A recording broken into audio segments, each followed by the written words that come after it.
ilan ang Diyos. Kung ang Diyos ang pag-uusapan, marami. Depende sa Diyos. Kung Diyos na totoo, marami rin. Kung ang Diyos naman na ang mga nagpapanggap lang o Diyos-Diyusan, marami rin. So, doon muna tayo sa mga Diyos na mga nag-Diyos-Diyusan. Dito naman sa Pilipinas, naririnig nyo siguro sa mga platform, sa mga internet, sa TV, na maraming mga nagpapanggap na Diyos.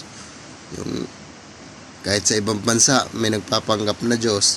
Sila daw ang Diyos. So yun, marami ang nag-Diyos-Diyusan. Meron namang iba, tulad ni Baal, ni Buddha. Basta maraming nagpapanggap na Diyos. Mga nag-Diyos-Diyusan.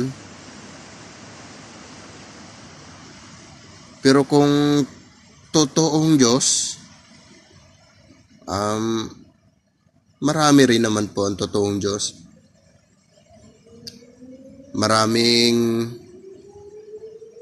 Basta po marami ang Diyos. Kung tinatanong nyo ilan ang Diyos, marami ang Diyos. Bye-bye!